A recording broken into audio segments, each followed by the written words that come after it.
Muy buenas tardes y gracias por participar en este cuarto coloquio de bienestar animal organizado por el SICUA de la Universidad de Chile.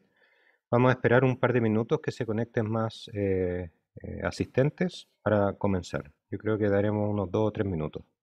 Muchas gracias. Por favor, recuerden mantener sus cámaras y sus micrófonos apagados.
Muy buenas tardes a todos y a todas. Gracias por participar de este cuarto coloquio organizado por el SICUA de la Universidad de Chile.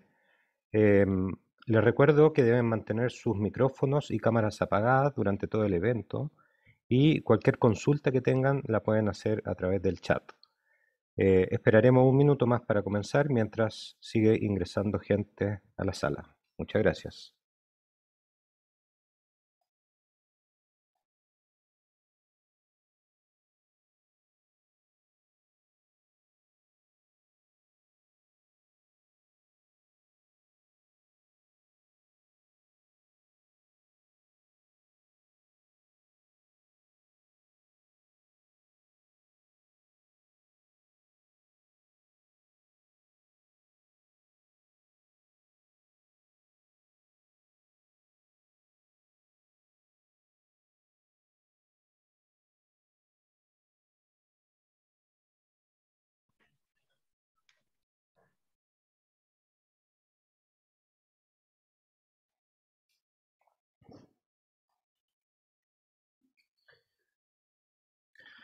Muy buenas tardes a todos y a todas. Muy bienvenidos al cuarto coloquio en bienestar animal organizado por el SICUA de la Universidad de Chile. En este cuarto coloquio hablaremos de bienestar en animales mayores y tenemos a destacados expositores a nivel nacional. En primer lugar, nuestra primera expositora será...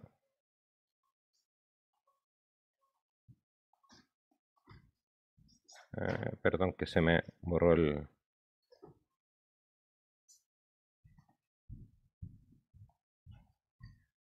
Ahí sí. Nuestra primera expositora es la doctora María Sol Morales de la Universidad de Chile. Ella es médico veterinario de la Universidad de Chile, magíster en Ciencias Agropecuarias con mención en Producción Animal de la Universidad de Chile y hizo su doctorado en Ciencias Animales, Nutrición de Rumiante en Microbiología Ruminal en la Universidad Ohio State de Estados Unidos. Desde 1986 a la fecha, ella es académica de la Facultad de Ciencias Veterinarias y Pecuarias y sus líneas de investigación y desarrollo están relacionadas con producción animal, nutrición de rumiantes, función y microbiología ruminal, calidad del producto y bienestar animal. Su charla en esta ocasión se titula Bienestar en vacas lecheras. Posteriormente, escucharemos al doctor Eddie Bustamante, médico veterinario de la Universidad Austral de Chile, magíster en Ciencias, mención Salud Animal de la misma universidad y doctorado en Ciencias Biomédicas y Veterinarias de Virginia Polytechnic Institute and State University en Blacksburg, Estados Unidos. Él es actualmente académico de la Universidad Austral de Chile desde el 2003 y sus líneas de investigación son anestesiología en animales domésticos, evaluación y manejo del dolor en diversas especies de animales con énfasis en animales mayores. Su charla en esta ocasión se titula Recomendaciones para mejorar el bienestar en la investigación con equidós. Y finalmente me gustaría presentarles a nuestra moderadora, la doctora Claudia Delgado, que es médico veterinario de la Universidad de Chile, magíster en Ciencias Médicas con mención en Biología Celular y Molecular de la Universidad de Valparaíso y actualmente está desarrollando un máster en Bienestar y Ciencia de Animales de Laboratorios en la Universidad Autónoma de Barcelona.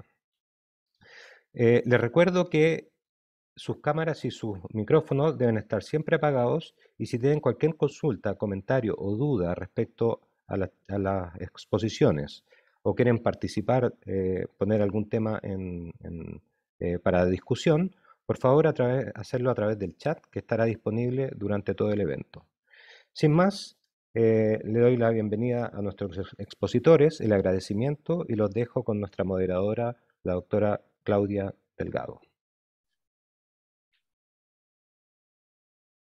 Hola a todos, bienvenidos al cuarto coloquio del SICUA.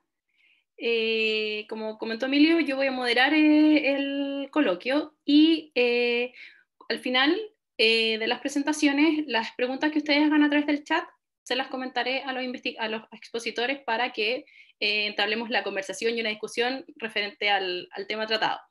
Yo voy a comenzar con una muy breve presentación que va a dar, es una introducción al bienestar animal, para después dar paso a la presentación de la doctora Morales.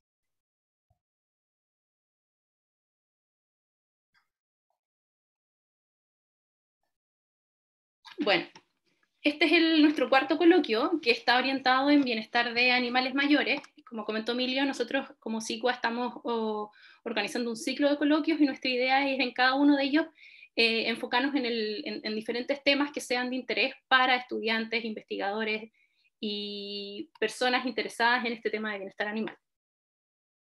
Bueno, como introducción, hay muchas definiciones de bienestar animal, pero la que la Organización Mundial de Sanidad Animal ha establecido es que el bienestar animal se designa como el estado físico y mental de un animal en relación con las condiciones en las que vive y muere.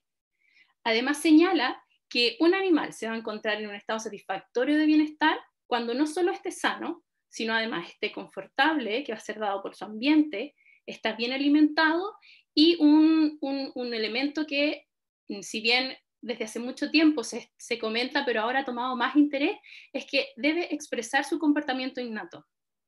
Es muy importante que los animales dentro de estado animales de producción, animales de investigación, de compañía, sean capaces de expresar este comportamiento. Y además que no sufran dolor, miedo o distrés. Ahora, esta definición nos dice que en realidad este concepto de bienestar animal es un concepto multidimensional y no está dado solo por un factor como por ejemplo que los animales estén bien nutridos o que tenga un alojamiento adecuado de acuerdo a la especie, sino que son todos estos factores que deben unirse y estar en armonía para que el animal realmente esté bajo buenas condiciones y se pueda decir que hay bienestar animal. Bueno, como les dije, es un enfoque multidimensional. No es solo la salud de los animales, que en este primer punto se menciona que es el funcionamiento adecuado del organismo, que se da porque los animales estén sanos y bien alimentados, pero además debe estar involucrado el estado emocional de los animales.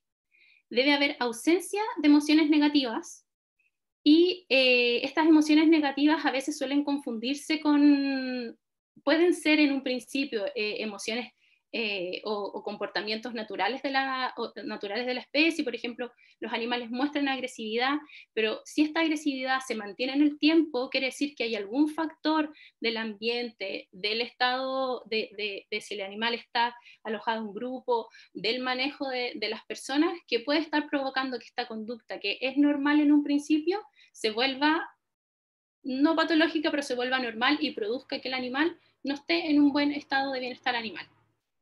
Bueno, y posibilitar, como les mencioné anteriormente, las conductas normales de la especie. Por ejemplo, la nidificación, la conducta social. Sabemos que los animales tienen, generalmente las madres tienen esta conducta de nidificación.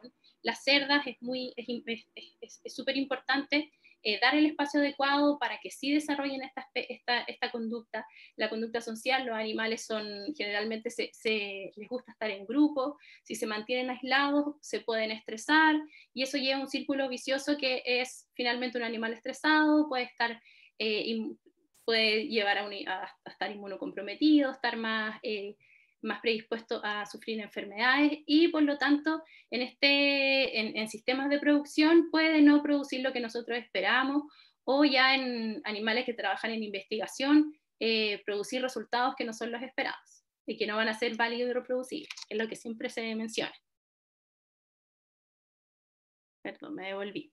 Bueno, y dentro de este concepto de bienestar animal están ligadas las 5 libertades de los animales, que siempre han sido mencionadas y que van una de la mano de la otra. Por ejemplo, las 5 libertades son que tienen que estar los animales libres de sed, hambre y malnutrición.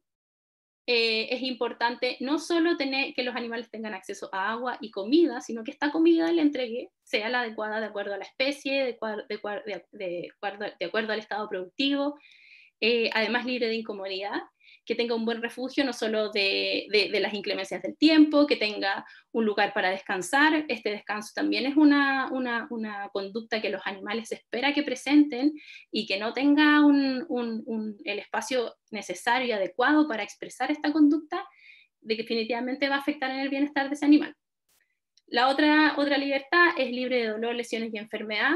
Eso está relacionado con un oportuno diagnóstico, tratamiento y prevención de las enfermedades. Además, lo que les he mencionado, que libre para expresar su comportamiento propio, la conducta debe ser la adecuada. Hay conductas, como les mencionaba, positivas, negativas, deben estar las positivas y las innatas principalmente expresadas.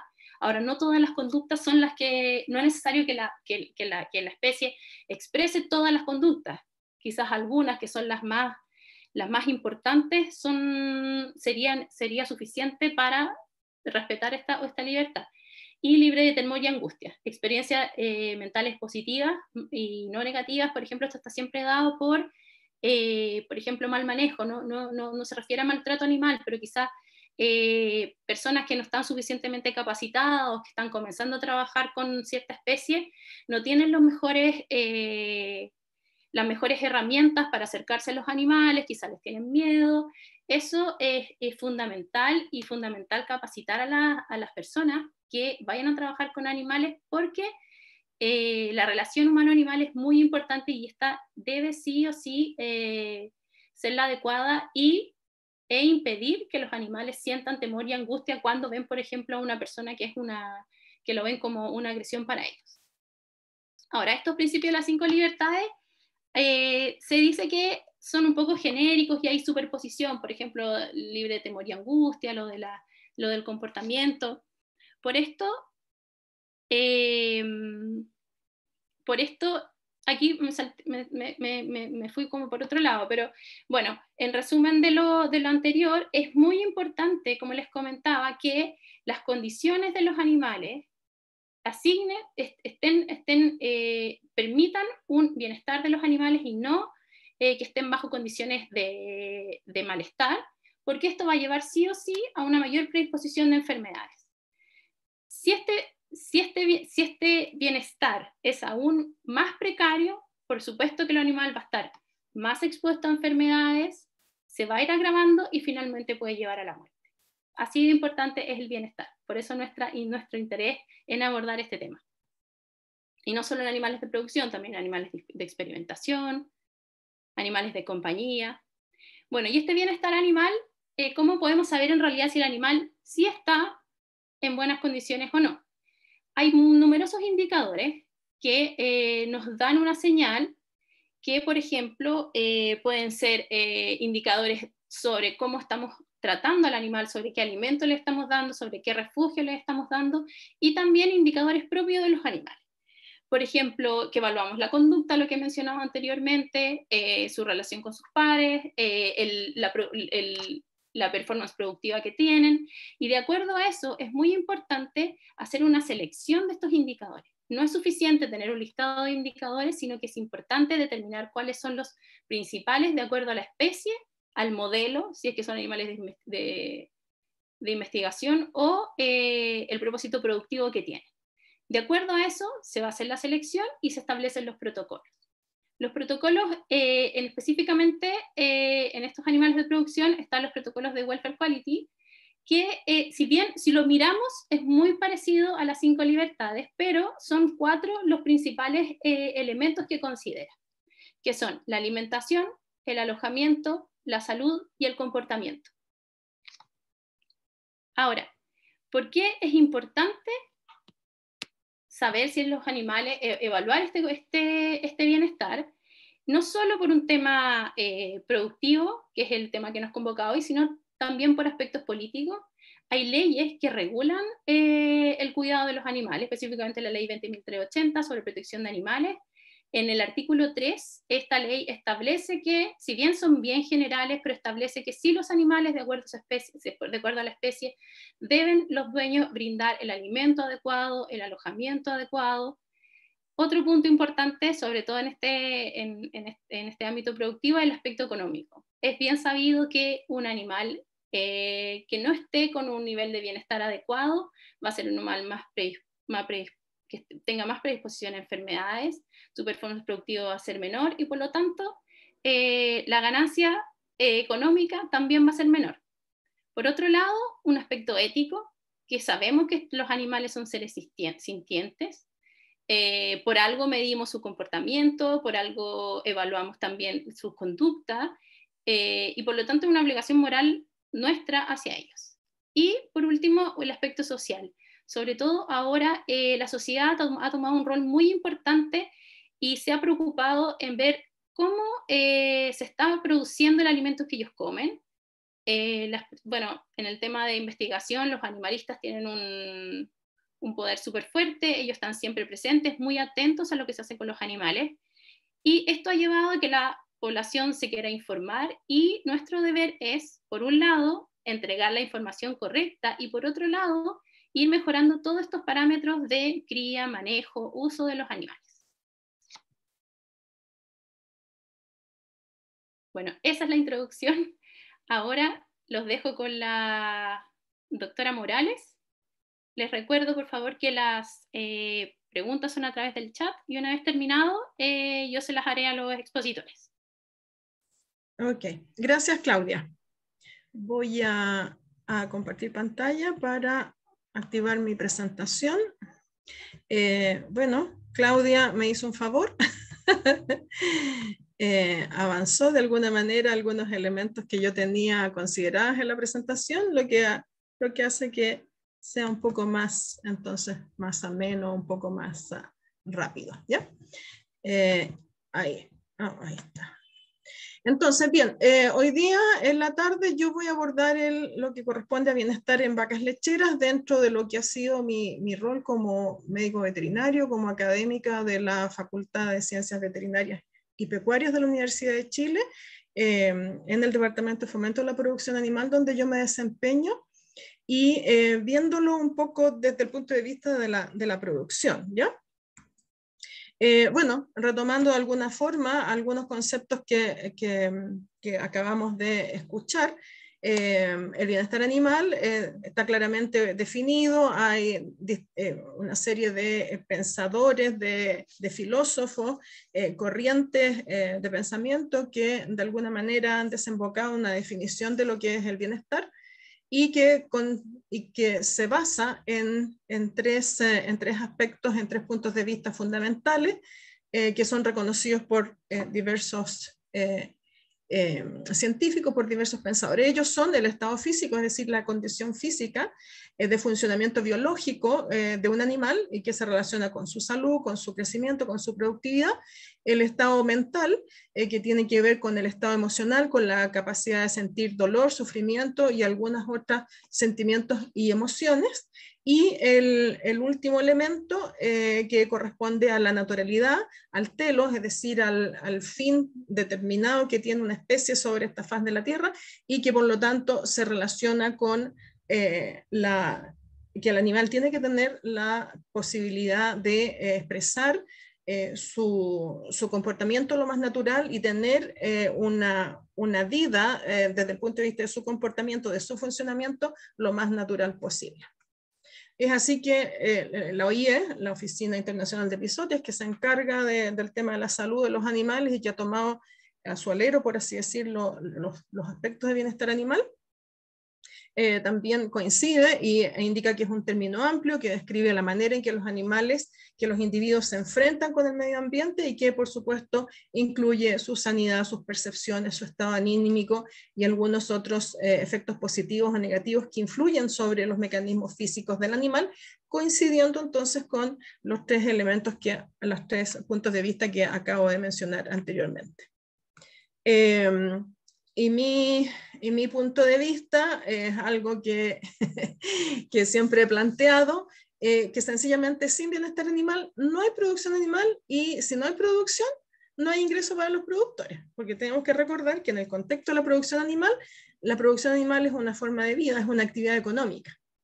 Es un grupo de personas que trabaja para hacer producir a los animales para que estos generen productos que son utilizados por el humano, un beneficio hacia el humano, del punto de vista de distintas formas de alimento, de entretención, de trabajo, de vestimenta, en fin, desde distintas formas como entonces los animales están contribuyendo a nuestro bienestar y por lo mismo nosotros tenemos que respetarlos y hacer que ellos estén en buen bienestar para que puedan entonces expresar ese potencial genético y productivo. Si no hay buen bienestar, esa expresión no se va a dar y por lo tanto, del punto de vista del productor, tampoco va a haber una retribución económica porque él lo necesita.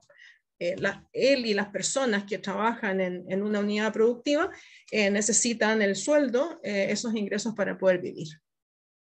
Ahora, desde mi punto de vista, y porque en general el bienestar animal últimamente yo siento que se ve como un elemento más. Yo siento que por el contrario es un elemento que es inherente a la producción animal. No es en general como se plantea o como yo siento que muchas personas lo plantean como algo desde fuera. No, el bienestar animal no es otro factor de producción, es un factor inherente que no es factible de disociarlo con las distintas técnicas o manejos productivos que uno haga con el animal, ya sea de nutrición, de alimentación, de reproducción, la salud, la infraestructura adecuada en la cual podemos tener o no a un animal. Por lo tanto, para mí es hacer bien las cosas, es decir, una buena producción animal tiene como reflejo un buen bienestar y asimismo un buen bienestar tiene como reflejo una buena producción animal. Si no hay bienestar, no hay buena producción, así de simple. Y por supuesto que hay un aspecto clave para que efectivamente un sistema productivo funcione como tal y los animales puedan entonces tener este bienestar que se merecen, que es el respeto además que les tenemos a ellos, y es la capacitación de productores profesionales y técnicos. Y también recordar que dentro de todo toda esta temática de bienestar animal, en nuestro quehacer es una temática bastante más reciente. Yo ya tengo cierta historia en este ámbito, como dijo al inicio el doctor Herrera, al que agradezco la introducción al coloquio, indicó, yo estoy desde el año 86 como profesora en la facultad. Entonces ya llevo 36 años vinculada a esto y sin embargo los temas de bienestar como tal son temas mucho más recientes que podríamos decir que más bien se relacionan con las últimas 2 décadas. De hecho, si nos vamos muy atrás, debemos recordar que no fue sino en el año 98, 99 cuando se define o se declara que los animales son seres sintientes. En el año 99 el Comité de Bramble decide que son las 5 libertades, los elementos base que nos permiten valorar, evaluar el bienestar animal en situaciones en animales productivos. Entonces esas son cosas que tenemos que tener en cuenta porque las cosas no... Hay una historia que uno tiene que tener en consideración y tener en cuenta que dentro de todo, todas estas temáticas de bienestar animal son cosas más recientes. Bueno, afortunadamente y justamente en relación a estos temas de tiempos más actuales, tenemos desde el año 2009 una legislación, la ley 20.380, que tiene 3 decretos, el 28, 29 y 30, que dan cuenta de cómo los animales deben de ser tratados por el hombre, tanto a nivel predial, industrial o comercialización de ganado, que corresponde al decreto ley 29, y que abarca a todos los animales de producción. Después está el decreto 28, que se relaciona con la faena y el sacrificio, todo lo que tenga que ver con infraestructura, manejo, trato animal asociado a la faena, y el decreto 30, que se relaciona con transporte, con la infraestructura, es decir, vehículos, rampas de carga y descarga, manejos durante el viaje, el trato durante el viaje, en fin. Y en el caso del decreto ley de 29, de esta ley del 20.380, que se aprueba recién en el Congreso el 11 de septiembre del año 2009 y se publica en el Diario Oficial el 3 de octubre del 2009, que aprueba el reglamento sobre protección de los animales durante su producción industrial, su comercialización y en otros recintos de mantención de animales. Una vez aprobada esta ley en el año 2009, esta ley debe de articularse, debe de estructurarse para estructurar el reglamento para que pueda ser aplicado. Y recién la aprobación de la reglamentación de este decreto ley 29 se obtiene el 5 de junio de 2012 y se publica en el Diario Oficial la reglamentación oficial el 24 de mayo de 2013, es decir, hace 9 años, ni siquiera 9 años atrás. ¿Ya? Esto entonces dentro del contexto lo que significa de alguna manera la protección de los animales bajo esta ley. Y esto además da un marco de referencia, o sea, todo lo que se sale de este decreto, de esta reglamentación, de lo que está permitido hacer y de lo que no está permitido hacer y de lo que se sanciona, nos da un marco para poder definir de alguna forma qué es lo que podemos considerar como un problema o no de bienestar animal, o qué es lo que transgrede la ley o no en relación a un tema de bienestar animal. Entonces, eso es importante tener en cuenta, puesto que nos da un marco. Hasta antes del 2013 no lo teníamos, si bien la ley se había aprobado, no estaba tan claro. Y otra cosa que es interesante es que en general, interesante de abordar es que en general los problemas primarios de bienestar animal, y por lo menos, por ejemplo, en el caso de las vacas lecheras, se asocie a vacas de alta producción solamente, o se enfoque en gran medida hacia la producción. Y de hecho, esta es una lámina que tomé de una clase de WISPA y de la Universidad de Bristol, que en relación a bienestar animal, donde dan cuenta que los problemas primarios de bienestar en vacas lecheras se deberían a temas de selección genética para alta producción, vacas que producen más allá de 9.000 litros por lactancia, que llevarían a que este estrés productivo permitiría un aumento en la susceptibilidad a infecciones, a temas como mastitis, como laminitis, o hambre metabólica, enfermedades metabólicas, es decir, que las necesidades del animal van más allá de lo que efectivamente está recibiendo por parte de lo que el productor le entrega. Y lo mismo que problemas de patas, problemas de ubres, en fin, asociados a esta gran capacidad productiva.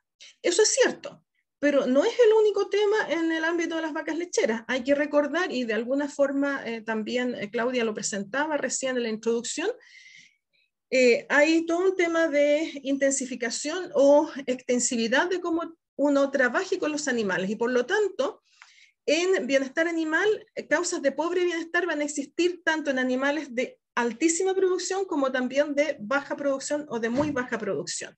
Y eso se relaciona a los sistemas extensivos versus los sistemas intensivos. Y me refiero a esto al uso de los factores de producción. Finalmente a los cuidados que efectivamente el productor le otorga o no a sus animales. No se refiere a que sean animales que están confinados o que son animales que están en pradera. Esa no es una definición de extensividad o intensividad, porque puedo tener sobre pradera un sistema tremendamente intensivo, asimismo puedo tener bajo confinamiento un grupo de animales que prácticamente no están siendo atendidos y desde ese punto de vista se tornaría un sistema extensivo. Entonces, un investigador estuvo realizando algunos estudios en relación a esta relación entre intensividad del proceso productivo y la respuesta o cómo se afecta el bienestar animal. Esta es la famosa curva de McInerney. Y él entonces presenta en la línea, aquí en este caso, en el caso del gráfico, en la línea de las X, el nivel de intensificación, poniendo algunos ejemplos como, por ejemplo, ovinos a pastoreo como un grupo de animales que están con baja intervención, vacas a pastoreo en un lugar intermedio y relacionándose prácticamente con a lo mejor un nivel un poco más alto de bienestar, y cae en la medida que se va intensificando y llegando, por así decirlo, en esta suerte de ejemplo, a un nivel más bajo cuando se enfrenta al tema de gallinas en batería, donde habría la menor expresión de un buen bienestar, donde habría un peor bienestar.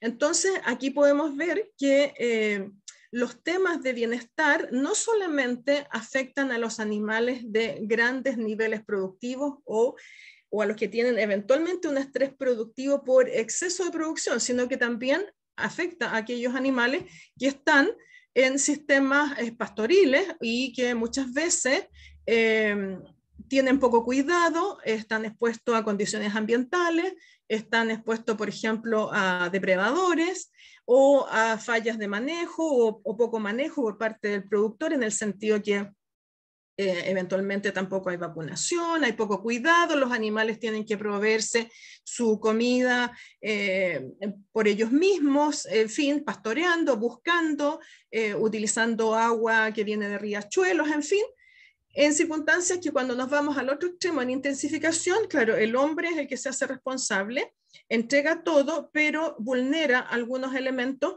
que eventualmente pueden a lo mejor satisfacer lo productivo, pero vulneran, por ejemplo, lo conductual. Y hoy día sabemos que, como bien dijo Claudia también, este tema de bienestar animal es un tema complejo, multidisciplinario, y donde son muchos los factores que van a estar interactuando. Ya lo vimos, las 5 libertades, que en sí no necesariamente todas son exactamente compatibles, no todas pueden expresarse al 100%, y que son algunas de las debilidades tal vez que tienen, pero que son la mejor base para poder entonces plantearnos de cómo poder avanzar en estos ámbitos a nivel productivo. También dar cuenta que justamente, y considerando lo que he planteado, que los sistemas productivos, sean de la naturaleza que sea, extensivos o intensivos, bajo confinamiento o pastoriles, todos pueden tener problemas de bienestar animal. O todos pueden tener o pueden tener también muy buen bienestar, ¿ya? El sistema per se no es una garantía de una mejor o peor situación. Y dar cuenta, para quienes no conocen el ámbito de la producción lechera en Chile, que la producción de leche en Chile justamente está repartida a lo largo del país y se inicia, por así decirlo, en la zona central, desde la quinta región hacia el sur hasta la región de los lagos por el sur, principalmente, y donde hoy día, en la actualidad, el mayor potencial productivo está justamente en la región de los ríos y de los lagos. Es donde se produce prácticamente el 76% de la leche en Chile. La zona central hace una contribución un poco menor, del orden del 10 al 12% tal vez, y con algunas características. En la zona central los sistemas productivos son bajo confinamiento, son sistemas intensivos, son con vacas de altísima producción. Las condiciones y las características agroclimáticas y el valor de la tierra y la competencia por otros productos hacen que estos sistemas deban de ser altamente intensivos. No caben en esta descripción a los pequeños productores, pero que de alguna manera ellos también deben que hacer un esfuerzo por tratar de alguna manera tener esa intensificación. Y en la medida que vamos bajando hacia el sur, los sistemas se tornan más pastoriles, mixtos, y cuando llegamos ahí a la zona de los ríos, de los lagos, parte de la Araucanía también, vamos a encontrar sistemas que son diversos, la mayor parte tal vez pastoriles, pero eso no excluye que existan sistemas confinados o sistemas mixtos que combinan entonces ambos sistemas de producción. A modo de justamente de corroborar lo que he dicho, podemos ver aquí datos presentados por el consorcio, donde podemos apreciar entonces que de acuerdo a este dato que es del año 2007, el 8% de la leche se produciría en la zona central, y así vamos bajando hasta que en la última región tenemos entonces una mayor producción lechera. Lo mismo dar cuenta, y lo que yo comentaba, los rebaños productores de leche son de diverso tamaño, de rebaños muy pequeñitos, desde 1 a 19 animales y categorizados entonces por tramos hasta en rebaños de 500 o más vacas, pero podemos apreciar que la mayor cantidad de productores, 13.192 productores para este dato que es del censo agropecuario del 2007 y algo de la encuesta INE del 2009, 13.000 productores prácticamente tienen rebaños de menos de 20 vacas y que en producción promedio producen 1.800 litros por vaca, y que rebaños con más de 500 vacas son solamente 139 productores y que tienen como producción alrededor de 7.500 litros por vaca. Esto entonces da cuenta de la heterogeneidad de sistemas productivos a los que nos exponemos y a la heterogeneidad de productores como tal que están manejando rebaños que tienen distintos potenciales productivos y que van a tener, por supuesto, entonces distintos problemas inherentes a esos sistemas. En general, das cuenta que la tendencia, al igual que en el mundo, es a disminuir el número de vacas lecheras, eso Chile lo ha estado viviendo, y a aumentar la producción por vaca. Por lo tanto, es cierto, la mayor productividad de los animales ciertamente los vuelve más sensibles y tenemos que tener cuidado con ello. Bueno, una de las cosas que a lo mejor nos pueden llevar a poder pensar qué es lo que les pasa a los animales, cuáles son los problemas que pueden tener los animales. Y una manera de poder verlo es, por ejemplo, evaluar y considerar las razones por las cuales se eliminan las vacas de un rebaño. En general, las tasas de reposición o las tasas de reemplazo son entre un 25 y un 30%, eso significa que entre más o menos 4 años, 5 años, el rebaño se renueva completamente, y las razones por las cuales los animales van saliendo del rebaño, de acuerdo a datos, por ejemplo, de Estados Unidos, son datos que no son muy recientes, pero no hay números más actuales, y por eso presento esto. Se deberían a problemas de mastitis, el 26,5%, problemas reproductivos, 26,7%, pobre producción, 22,4%, es decir, no cumplen con las expectativas que el productor tiene de ellos, cojeras o heridas, en fin, 15%, y algunas otras causales donde, por ejemplo, enfermedades es solamente el 4,3%. En otro trabajo, más o menos de la misma época, pero de otros autores, también llegan a la conclusión, al haber seguido a un conjunto de lecherías por un año, evaluaron los factores primarios, las razones primarias, secundarias y terciarias para eliminar animales, y entre las razones primarias ellos coinciden de alguna forma con los productores, con el antecedente anterior, que reproducción, mastitis, producción como tal, muertes son factores entonces los más importantes que subyacen entonces es la eliminación de animales. Esto en Estados Unidos. En Chile, el consorcio lechero informa más recientemente, para el año 2013, razones parecidas, pero no necesariamente las mismas. Y si vemos aquí el consorcio lechero, y vamos a ver el cuadro en dos partes, vamos a enfocarnos en primera instancia en lo que significa el total de causas de eliminación y cuál es el ranking que estas causas de eliminación tienen en el conjunto de los rebaños chilenos. Y ellos informan entonces que los problemas mamarios y los problemas reproductivos son los que llevan la mayor causal de eliminación, 27,26% problemas mamarios, 23,46% los problemas reproductivos. Y en tercer lugar, cojeras, 21,45%. Seguido de selección voluntaria, es decir, aquí es donde eventualmente el nivel productivo o algunas otras razones hacen que el productor decida mantener o eliminar alguna de sus vacas. Y en quinto lugar, enfermedades de control oficial, como es tuberculosis, brucelosis y leucosis, que dependiendo un poco de la región en la que veamos, tenían situaciones un poco distintas y que se ubicaría entonces en el quinto lugar como razón de eliminación. Si bien tenemos entonces este ranking, cuando analizamos o revisamos qué es lo que ocurre, por ejemplo, en la región metropolitana como gran representante de la zona central y la región de los ríos y de los lagos como representante del país lechero, por así decirlo, vemos que si analizamos, por ejemplo, el tema de cojeras, la región metropolitana tiene un índice o una razón de eliminación debido a cojeras mucho menor que las eliminaciones que acontecen en la zona de los ríos o de los lagos.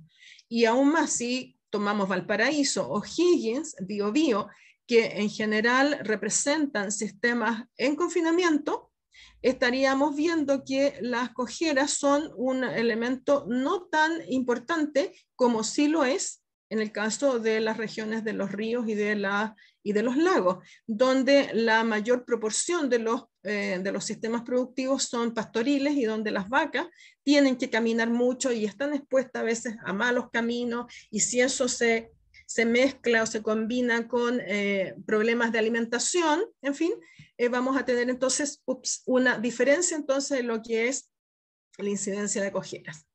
Si vamos a problemas reproductivos, la verdad es que no andan tan distintos, un poquitito más de eliminación por problemas reproductivos en la zona central que en la zona sur, pero andan bastante más parecidos. Si vamos a problemas mamarios, que era la principal causa a nivel nacional, de nuevo volvemos a observar lo mismo. En la región de los ríos y de los lagos hay una mayor causalidad de eliminación que en la zona central por efecto de problemas mamarios. Entonces, cuando uno quiere hablar o considerar o evaluar el bienestar en vacas lecheras, debiera de tener en cuenta varios elementos. Y como ven, son numerosos. La intensividad o extensividad del sistema. El sistema de producción como tal, si es a pastoreo, si es en confinamiento o si es mixto. ¿Qué tipo de mixtura tiene? ¿Cómo lo combina? Confinamiento invernal, pastoreo primavera-verano, confinamiento de noche, pastoreo diurno, en fin, hay distintas concepciones. Confinamiento, tipo confinamiento, cubículo o friestol, cama caliente, corral de tierra como es el sistema californiano, o también la raza y el nivel productivo de la raza, de la vaca. Sabemos que la Holstein Friesen es la raza productora por excelencia y tiene niveles productivos altísimos, y si lo comparamos con alguna otra vaca, por ejemplo, doble propósito, como un Avero negro, no alcanzan a compararse, ¿ve? El tamaño del rebaño, un rebaño pequeño versus uno grande. La zona geográfica, en este caso la zona central y la zona sur, porque inherentemente tienen recursos de producción y además aspectos ambientales, climáticos que son distintos. Entonces, así es como debiéramos de abordar esas cosas de manera ponderada, por así decirlo. Ahora, desde el punto de vista del sistema de alojamiento, por ejemplo, el tema de los cubículos, muy utilizado o en alguna medida utilizado, por ejemplo, en la zona central del país. Una de las críticas es que no siempre hay número suficiente de cubículos y por lo tanto los animales pasan mucho más tiempo de pie. O un diseño pobre en los cubículos donde las vacas no se pueden echar correctamente, tienen o las camas están sucias o no tienen las dimensiones correctas, por lo lo tanto la vaca eventualmente defeca dentro del cubículo, se mancha, ensucia las ubres, eso tiene entonces consecuencias sobre la ubre, pero también pueden ser cubículos con escalones muy altos, donde la vaca al bajar o al levantarse o al echarse se pega en los talones, en fin. El piso, el tipo de piso el que está diseñado este corral de confinamiento tipo cubículo, donde muchas veces son pisos resbaladizos, debiendo de ser más bien rugoso, ranurado para prevenir esas cosas. El número de comederos, el tamaño de los comederos tiene que ser consistente también con el número de animales que están alojando en esos corrales, y no siempre corresponde. Entonces, aquí, por ejemplo, hay un típico diseño de un cubículo muy mal diseñado. Esto probablemente debe haber sido bastante antiguo, es sencillamente un rectángulo con cama de paja, usando un recurso de madera que deben de haber tenido fácilmente. En cambio, vean donde tenemos el cubículo con el separador diseñado por, ay, se me olvidó el nombre del colega, un ingeniero de la Universidad de Michigan, Bickert. El doctor Bickert diseñó estos sistemas que evitan que la vaca colisione, se pegue y pueda entrar y se echa adecuadamente. Entonces aquí tenemos un cubículo con cama de arena que también hace y marca la diferencia. Las vacas cómodamente echadas, ustedes pueden ver que prácticamente todos los cubículos están ocupados, con un corredor que se mantiene limpio, en fin, un techo alto. Eso es algo importante, sobre todo en estos tiempos que hay problemas de efectos de estrés por calor, de ventiladores para aliviar también efectos de estrés por calor, si es que lo hubiera. Otro diseño aquí es de una lechería de la zona central, donde el productor nos explicaba que ellos habían partido, por ejemplo, con 3 cubículos y se lo ofrecían a las vacas y veían cómo las vacas lo ocupaban. Y en la medida que fueron capaces de entender cómo las vacas lo ocupaban, fueron adaptándolo para ajustarlo al tipo de animales que ellos tenían en su plantel. Aquí esta es otra, una lechería que ya no existe, un sistema que lo puse porque aquí está el camino de distribución, aquí estarían entonces los comederos, pero aquí ustedes pueden apreciar un sistema de piso ranurado para prevenir los resbalones, pero con un sistema de cubículos que no es el más adecuado. Bueno, esta lechería ya no existe, dejó de existir, por así decirlo. En el caso de corrales de tierra, aquí lidiamos con otros problemas, áreas de sombra, áreas de descanso, barro en épocas de lluvia, la densidad de animales que pueda sostener el corral, que pueden conducir entonces a problemas de estrés por calor, a problemas de mastitis y también a problemas de conducta social. Entonces aquí vemos, por ejemplo, en algún lugar aquí en la zona central, animales en corrales de tierra con un sombradero con malla de este tipo Rachel. Acá tenemos lo mismo, esto es la zona cerca ahí de Melipilla, vacas entonces que están en corrales de tierra y que tienen la necesidad de, si no hay árboles o alguna forma natural de proveer sombra, de tener que ofrecerle sombra con estas mallas Rachel. Y donde la densidad de la población animal, por así decirlo, de estas vacas es un poco menor porque no se pueden estar limpiando todos los días, entonces eso permite que necesiten o que requieran un mayor espacio que el espacio que se requiere, por ejemplo, en un sistema de cubículos. Y que eso tiene relación con algunos temas de conducta de los animales. Porque aquí los animales como que no alcanzan a conocerse mucho entre ellos. Otras vistas, ¿ya? Los comederos sobre el camino. En general, cuando uno se enfrenta a estos sistemas de tipo californiano, tiende a haber un poco más de metros lineales de comedero. Y oferta de agua, tiene que ser limpia y en número adecuado. Cojeras en vacas lecheras, también aquí las razones en el caso de la zona central normalmente se deben más bien a desbalances de fibra con carbohidratos solubles que generan temas de laminitis. La ordeña, la rutina de ordeña, sanidad mamaria, que son esenciales en cualquier zona en la que estemos presentes. Y justamente y porque trabajo en la zona central y porque en algún momento me involucré en el proyecto del Welfare Quality como universidad, como facultad, como departamento, estuvimos incorporados junto con Brasil, Uruguay, México, al proyecto Welfare Quality, que fue el proyecto europeo que desarrolló un protocolo de evaluación de bienestar animal basado en las 5 libertades, que justamente Claudia lo acaba de presentar. Y lo que hicimos fue evaluar 19 lecherías de la zona central, 9 lecherías con sistema de cubículo y 10 lecherías con un sistema californiano. Estos fueron 2 memorias de título que las estudiantes hicieron bajo mi tutela. Entonces aquí tenemos justamente lo que había planteado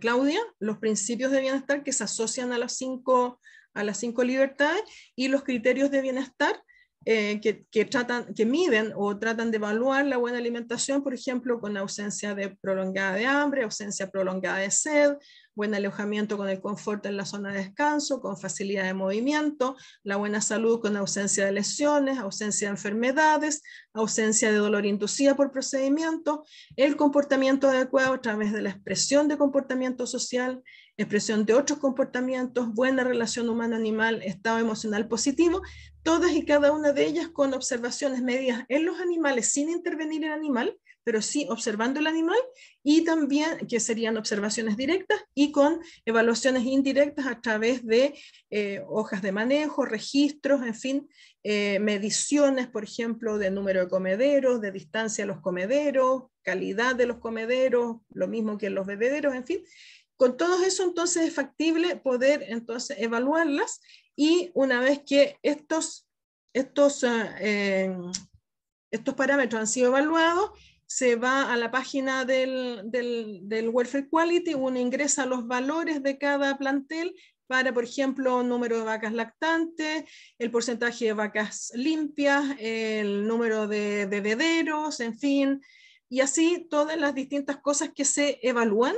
Y una vez que se evalúan, creo que me pasé, una vez que se evalúan, se hace una evaluación, se compilan y se llega a una evaluación global de la lechería, donde se establece que entonces el bienestar del plantel es excelente, mejorable, aceptable o no clasifica, para llegar entonces a que en el caso de la zona central el tamaño del rebaño no resultó ser un factor que afectara la clasificación, pero cuando veíamos el sistema de alojamiento sí apareció que la ausencia de hambre manifestaba diferencias entre lo que es con mejores valores para el sistema californiano versus el sistema cubículo, variaciones en términos de comportamiento social, los cubículos tenían mejor comportamiento social que los corrales de tierra, y una relación humano-animal también diferente, con mejores resultados en el caso de los cubículos.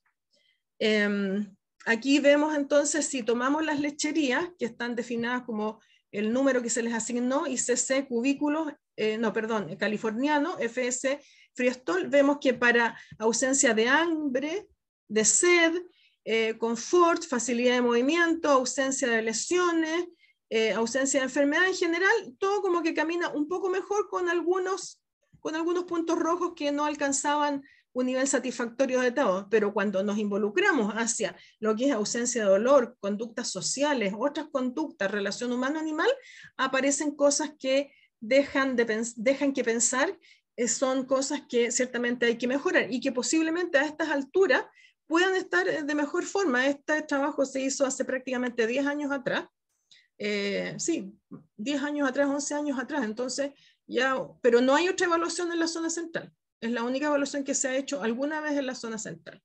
Entonces los problemas se evidenciaban así: en alteraciones en la piel, limpieza de ubres, cojeras, distancia de fuga, limpieza de flanco, bebederos sucios, pero si se dan cuenta, no aparecen las mastitis, no aparecen las cojeras, sí, pero no las mastitis. En fin, hay cosas que por ello es necesario tener. Y en la zona sur, en los sistemas pastoriles, los problemas pueden ser distintos.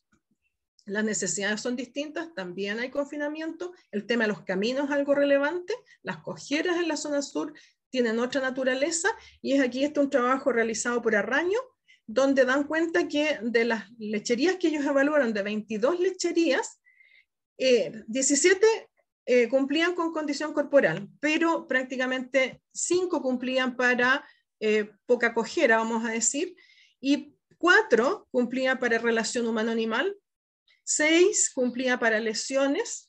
En fin, es decir, si lo llevamos al complemento, la mayor parte de las lecherías de la zona sur, que también fue un trabajo exploratorio, no cumplían con muchos de los elementos de bienestar que uno podría estar esperando. Entonces, la evaluación del bienestar utiliza los mismos referentes, las 5 libertades, pero los problemas son distintos según el sistema productivo, según donde se ubiquen, y por lo tanto las variables a evaluar y las formas de evaluar, según el sistema productivo van a ir cambiando. Entonces, y dar cuenta que en la medida que el consorcio lechero se ha hecho parte de esto, hoy día existe un protocolo local, nacional, elaborado especialmente a nivel nacional para los rebaños lecheros y que lo mide, pero también una serie de otros elementos de apoyo como es salud podal, estrés calórico, construcción de caminos. Eso es. Y gracias, creo que me pasé más de 5 minutos porque recién me dicen que ya llevaba 30. Eso es. Gracias por su atención y bueno, más ratito contestaré preguntas si es que tienen preguntas de mi presentación. Gracias. Muchas gracias, doctora Morales. Sí, hay preguntas, así que perdón, me pasé. Justamente se las decimos.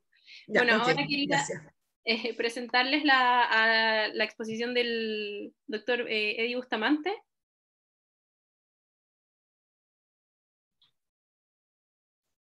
¿Cómo están? Buenas tardes a todas, a todos, desde aquí del sur soleado, ¿cierto?, de Valdivia. Voy a compartir mi presentación para hablar de una especie un poco más compleja desde el punto de vista de su utilización en proyectos de investigación, y vamos a tratar de ver por qué lo pensamos de esa forma. Si se está viendo bien, Claudia, ¿me avisas, porfa? Se ve perfecto. Se ve perfecto. Ya. Sí. Okay. Entonces, antes que nada agradecer. Uno no se acostumbra a estas actividades online todavía. Para los que son un poco más tradicionalistas, todo lo que es online todavía se transforma en algo ya poco agradable de hacer, pero sin lugar a dudas conversar de bienestar y conversar de bienestar sobre la investigación es súper interesante. Vamos a hablar, yo les mencionaba recién que íbamos a hablar de una especie que puede ser un poco más compleja en su relación desde el punto de vista de la investigación, como son los équidos. Tiene que ver un poco con el desarrollo que ha tenido como especie, sobre todo en el último tiempo, donde los animales, sobre todo los équidos, tienen una diferenciación un poco compleja entre si son animales de trabajo o de funcionalidad o asociados a sistemas productivos, pero también hay una gran fuerza y una gran parte del componente social que hoy día los considera animales de compañía. Y la utilización de los équidos en diferentes actividades siempre ha estado un poquito en la palestra por varias razones o por diversas razones, a tal nivel que en algunos países desarrollados, por ejemplo, hoy día, en todo lo que tiene que ver con el uso de animales, por ejemplo, de équidos, por ejemplo, para actividades de deporte, se habla de lo que nosotros conocemos como la licencia social de operar. Y hay países que han desarrollado mucho el tema de la licencia social para operar, que en el fondo se transforma en un contrato, si pudiéramos decirlo de esa forma, entre la sociedad y los entes que utilizan o ocupan, ¿no es cierto?, los caballos para actividades deportivas. Un contrato de buena fe, en el sentido de que las normas y los tratamientos que se les dan a esos animales tienen que cumplir ciertos estándares que tienen que ser aprobados por esta sociedad y que tienen que estar explicitados en este contrato. Entonces, como ustedes ven, los équidos en general ya son una especie media compleja, y si hablamos de investigación con équidos todavía puede llegar a ser en algunos casos aún más complejo. Se utilizan, para ir contestando preguntas, se utilizan los animales y los équidos en investigación, se utilizan principalmente con objetivos, ¿no es cierto?, de solucionar problemas y dar respuesta a inquietudes o mejorar incluso el bienestar de los propios équidos, que es principalmente la función, pero también en el último tiempo han avanzado un poco hacia hacer también, o tener cierto grado de translacionalidad, en el sentido de de su utilización para dar solvencia y solución a problemas que afectan a los animales humanos. Así que vamos a ir hablando algunas cosas de estas, principalmente enfocarnos en las cosas más básicas y también un poquito del punto de vista de la evaluación de bienestar en los caballos. Ahora, para los que no están muy acostumbrados o no conocen mucho de la especie, algunas particularidades, ¿no es cierto?, de los equidos. Lo más interesante, los equidos son respiradores nasales obligados, por lo tanto no pueden respirar por la boca, los caballos no pueden vomitar, y los caballos tienen 7 grupos sanguíneos principalmente. Ustedes dirán, ¿por qué el doctor Bustamante está diciendo esta lecera? No, simplemente para darle un poco más de cercanía al tema de los caballos con aquellos que no tengan tanta relación. Pero algunas cosas relevantes que se ha logrado, ¿no es cierto?, o en la cual los caballos y los equidos en particular han estado relacionados a partir de su uso en la investigación. La alcetilcolina, por ejemplo, fue descubierta en caballos, este neurotransmisor. También por muchos años jugaron roles importantes en el tratamiento de la difteria y la disentería, principalmente a través de la generación de sueros heterólogos. Eso hoy día también hay algunos lugares en el mundo en donde se generan muchos sueros antiofídicos, por ejemplo, para las mordidas de serpiente, para el tratamiento del botulismo, para el tratamiento del tétano y para algunas otras, incluso en Argentina hoy día se está generando sueros heterólogos para el tratamiento de la infección con el SARS-CoV-2, así que efectivamente hay la utilización del punto de vista médico. La cateterización cardíaca también se desarrolló en equinos, aunque ustedes no lo crean, e incluso la transcriptasa reversa fue descubierta en tumores que también afectaban a los equidos principalmente, dentro de otras especies. Y del punto de vista de la utilización o la relación que existe de la investigación con los equidos, lamentablemente nosotros en Chile hoy día no tenemos datos duros. De hecho, en el Comité de Bioética Animal, donde está el doctor Herrera, y yo tengo la suerte y el privilegio también de participar, estamos avanzando hacia tratar de tener cierta información de las especies que se utilizan mayoritariamente en investigación en nuestro país. Pero sí tenemos información de otros países, como el 2020, ¿no es cierto?, en Inglaterra, que tiene un registro sumamente avanzado de la utilización. Ya no se habla de números de animales utilizados, sino que se habla del número de procedimientos. Ustedes ven que los caballos están aquí abajo, con casi 11.000 procedimientos realizados, en su mayoría leves y moderados. Todas ellas probablemente para dar solución y respuesta a enfermedades que afectan a los mismos equidos. Así que efectivamente son utilizados y la responsabilidad que eso nos lleva y nos contrae desde el punto de vista del bienestar y de la ética profesional y de la bioética es extremadamente necesaria de conocer. Ahora, harto hemos hablado de la sintiencia, ¿no es cierto? Y yo le agradezco a Sol que haya mencionado algunas cosas y a Claudia antes. Pero a mí me gusta mucho esta imagen, porque esta imagen refleja muy bien a lo que se refiere a la sintiencia. Yo creo que ya hoy día no existe ninguna duda en relación a que los animales son seres sintientes y que prontamente probablemente también lo vamos a expresar en nuestra legislación, que esperemos que así sea. Pero del punto de vista de la sintiencia, como bien mencionaban delante, que el bienestar es una condición y una ciencia, ¿no es cierto?, que es extremadamente multidimensional. La sintiencia también lo es, y es normal para los animales durante un día tener experiencias positivas y tener experiencias negativas. El tema es cuando las experiencias negativas son inducidas por nosotros o cuando son permanentes en el tiempo, porque eso va generando cambios, ¿no es cierto?, que afectan finalmente el estado mental de un individuo. Y esto en los equinos, por el grado de relación que tenemos, por el grado de utilización que le hemos dado históricamente, tiende a ser en algunos puntos medio complejo, porque algunas personas están muy proclives a que los animales puedan, ¿no es cierto?, pasar gran parte del día en estas experiencias positivas, versus algunos que muchas veces los hacen experimentar experiencias negativas. Y también hay un tema de manejo y de entrenamiento en que muchas veces, ¿no es cierto?, algunas de los métodos de entrenamiento de doma utilizados antiquísimamente, que en algunos casos se van van perdurando por tradición, muchas veces tienden a estar asociados a experiencias negativas más que experiencias positivas. De ahí tenemos todo un concepto de la teoría del aprendizaje y cómo la teoría del aprendizaje puede ser utilizada, ¿no es cierto?, a través de los conceptos de reforzamiento para poder mejorar el proceso de relación humano-animal, ¿no es cierto?, a través de las experiencias positivas más que a través de las experiencias negativas. Y mucho hemos hablado también sobre todo cuando hablamos de bienestar, de estas 5 libertades o las 5 necesidades de los animales. Algo que ha ido modificándose en el tiempo más hacia el modelo actual presentado por Mellor, que es el que nosotros más utilizamos hoy día, que es el concepto de los 5 dominios, ¿no es cierto? Los 5 dominios y cómo estos 5 dominios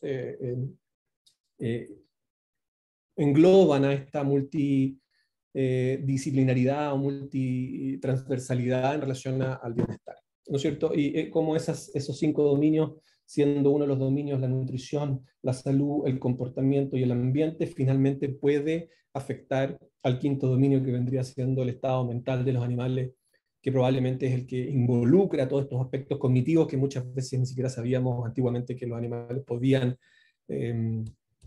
caer en este tipo de estados. Así que efectivamente lo interesante de este modelo de los 5 dominios es que además es más fácil desde el punto de vista del control, la evaluación y el seguimiento que nosotros podemos hacer de nuestros equipos. Entonces yo voy a hacerles un énfasis de algunas cosas en virtud del tiempo que tenemos, de cuáles son algunas de las cosas más preocupantes o que nosotros generalmente vemos con mayor frecuencia, que debieran ser evaluadas, controladas rutinariamente, ya sea en animales de vida libre, en animales de vida confinada, o en su defecto, ¿no es cierto?, en animales que van a ser utilizados para o van a ser parte de algún proyecto de investigación.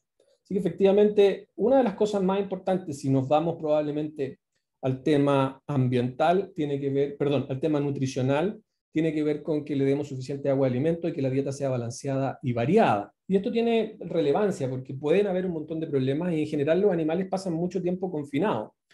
Y aquí tenemos ejemplos, ¿no es cierto?, de cómo la alimentación puede ser administrada, ¿no es cierto? Aquí hay ejemplos donde animales que tienen comederos, después podemos hablar de la pesebrera, pero ese es otro tema, ¿no es cierto?, que tienen comederos, todavía les estamos entregando el animal colgado, algo que hoy día sabemos que tampoco es lo más adecuado posible, porque los animales están hechos para comer con la cabeza gacha, y la facilidad que nosotros muchas veces adaptamos para darnos facilidades a nosotros muchas veces tiene que ver con poca lógica. Por ejemplo, muchas veces se piensa que dar el alimento colgado hace que el polvo y las esporas que generan una enfermedad, ¿no es cierto?, como la obstrucción recurrente de las vías aéreas, que es el equivalente al asma humano, sea menos frecuente, pero no nos preocupamos probablemente que el principal factor de riesgo tenga que ver con el encierro en el cual está sometido el animal. Entonces empezamos a hacer cosas y empezamos a modificar las estructuras. Aquí tenemos hartas cosas bien interesantes. Son animales un poco más jóvenes, ¿no es cierto?, que están, además de comer, tienen la capacidad de interactuar entre ellos, ¿no es cierto?, por este alimento. Y no nos olvidemos también que el tema de la masticación para los caballos es extremadamente importante, porque eso genera o hace que genere mayor cantidad de saliva. La saliva es un buffer orgánico natural, y eso permite, ¿no es cierto?, también disminuir el grado de acidez estomacal y disminuir la cantidad de úlceras gástricas. Los caballos son extremadamente proclives a realizar úlceras gástricas, principalmente porque por los temas de manejo que nosotros mismos les vamos entregando. Así que efectivamente es importante. Otra cosa que es relevante tiene que ver con la fibra. Muchas veces nosotros tendemos a darle granos principalmente a los caballos. Es muy frecuente que los criadores le tienden a dar grano porque el grano, ¿no es cierto?, tiene mayor contenido energético, y dejamos de lado la fibra. Los granos en una dieta de un caballo siempre va a ser opcional, la fibra no puede ser opcional. La fibra tiene que estar siempre presente porque la fibra, por un tema de desarrollo evolutivo y anatómico de los caballos, efectivamente requieren de fibra para poder funcionar adecuadamente desde el punto de vista de su sistema digestivo. Así que efectivamente hay mucho que conversar y vamos a ver algunas cosas interesantes después, un poquito más adelante, que los puse al final. Otro componente importante tiene que ver con el acceso al agua, y el acceso al agua va a variar, ¿no es cierto? Son animales en vida libre, estas fotos nuestras, ¿no es cierto?, en Magallanes. Ustedes ven que los animales recorren en vida libre, tienen la capacidad de, bueno, como animales, ¿no es cierto?, gregarios, de recorrer y acercarse a las fuentes de agua naturales, lo cual es mucho más lógico y mucho más cercano al comportamiento normal de un grupo de équidos. Sin embargo, cuando estamos en condiciones de confinamiento, empezamos a ver este tipo de bebederos automáticos, baldes, ¿no es cierto? Y aquí va a depender de la elección de cada uno de los lugares de investigación o criadero en el cual ustedes prefieran. Los animales toman relativamente bien de los bebederos automáticos, pero generalmente los bebederos automáticos tienden a ensuciarse más de la cuenta, porque generalmente muchas veces los desarrollan y los elaboran y los diseñan muy cercanos a los comederos, por lo tanto el animal come y cae pasto dentro del mismo bebedero, lo cual muchas veces obstruye el mecanismo de generación y de acceso al agua, ¿no es cierto? Generalmente los caballos sí pueden aprender bien y los diseños, si están bien hechos, pueden servir.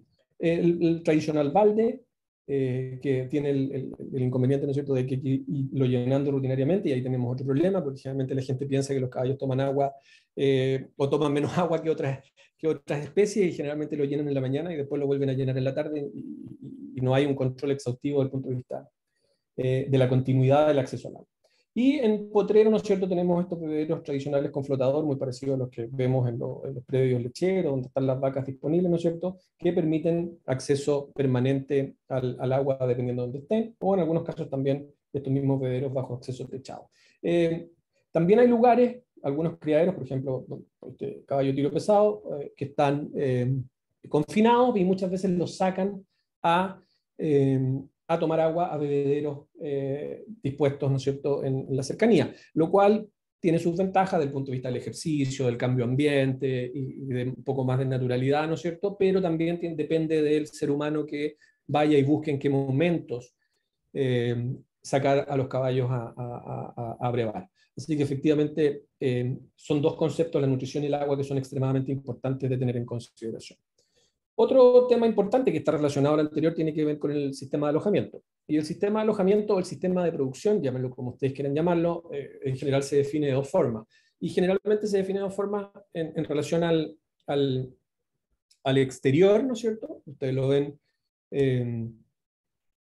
con animales en general en vida libre, en potreros verdes, ¿no es cierto?, con cerco, y con acceso a grandes distancias, en algunos casos donde los animales pueden correr, sobre todo los animales jóvenes pueden desarrollar su conducta natural, ¿no es cierto?, correr, interactuar con otros animales de la misma edad. Es muy frecuente que estos sistemas de alojamiento exterior generalmente están destinados principalmente a las yeguas madres o a las yeguas de cría, ¿no es cierto?, que generan estos espacios comunes en los cuales los animales tienden a deambular libremente. Aquí tenemos una, aquí tenemos otra, ¿no es cierto? Estos son caballos fina sangre carrera en el sur de Chile, estos son caballos pura raza chilena, también en el sur de Chile, y estos son caballos pura raza chilena también en la zona central, donde ya empezamos a encontrar, también yeguas, ¿no es cierto?, también empezamos a encontrar que existen disponibilidad y facilidades para los alojamientos exteriores que permiten que los animales puedan buscar refugio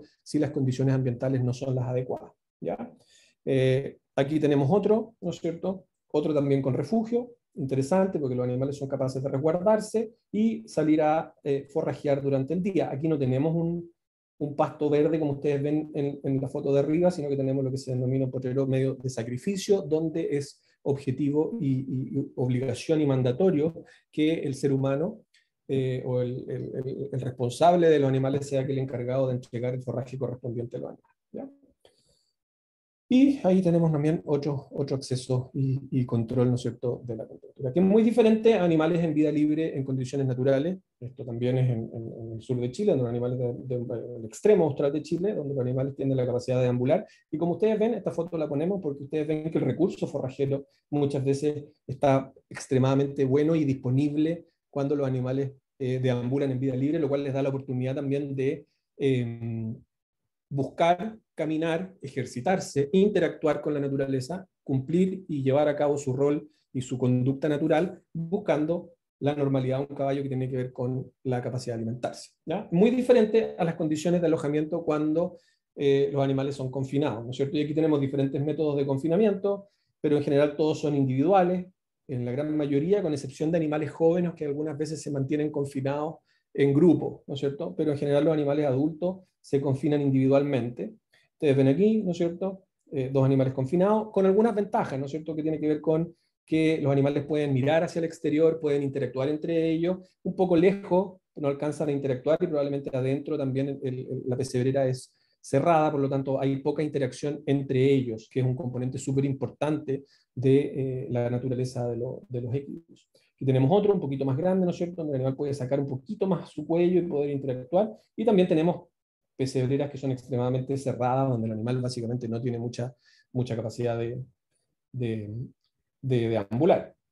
Es importante tener en cuenta el tamaño de las pesebreras, que lo vamos a ver un poquito más adelante, pero también es importante en condiciones de confinamiento la ventilación, y para eso es importante el desarrollo y la evaluación de la infraestructura, ¿no es cierto?, que sea capaz de ventilar, que sea capaz de intercambiar el aire adecuadamente, sin hacer estos nudos de vacío interior, ¿no es cierto?, que no dejan que el animal, que el aire fluya adecuadamente, lo cual genera mayor cantidad podríamos decirlo, no voy a decir gases tóxicos, pero de elementos extraños que pueden generar una disminución del bienestar de los animales, desarrollo de ciertas enfermedades afectando el dominio, ¿no es cierto?, de la salud.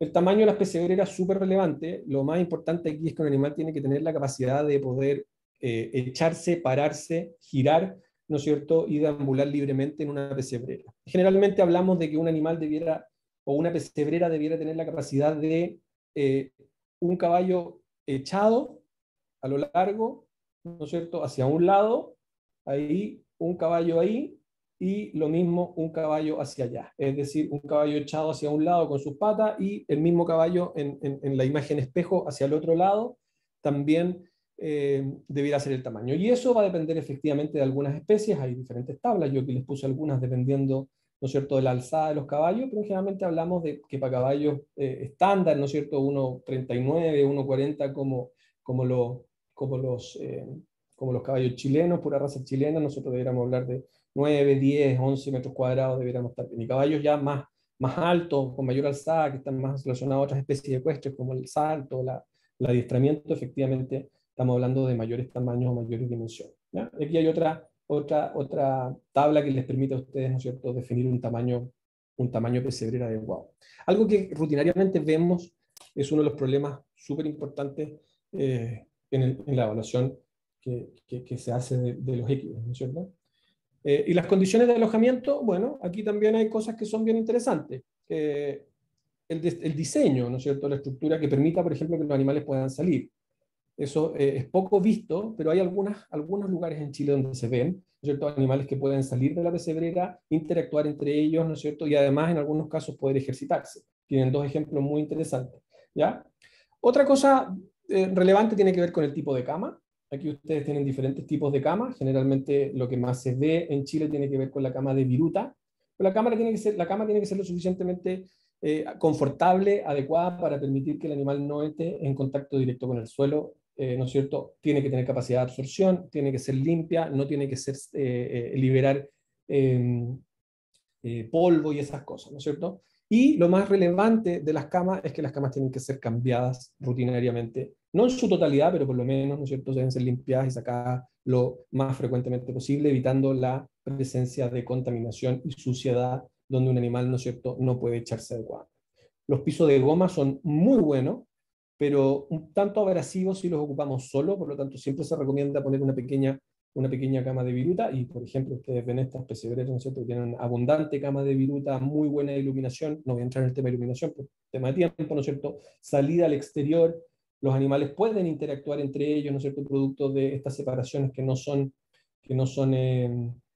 cerradas 100%, entonces hay interacción entre animales, salida al exterior, buena cama, etcétera, etcétera, etcétera. Así que efectivamente es interesante.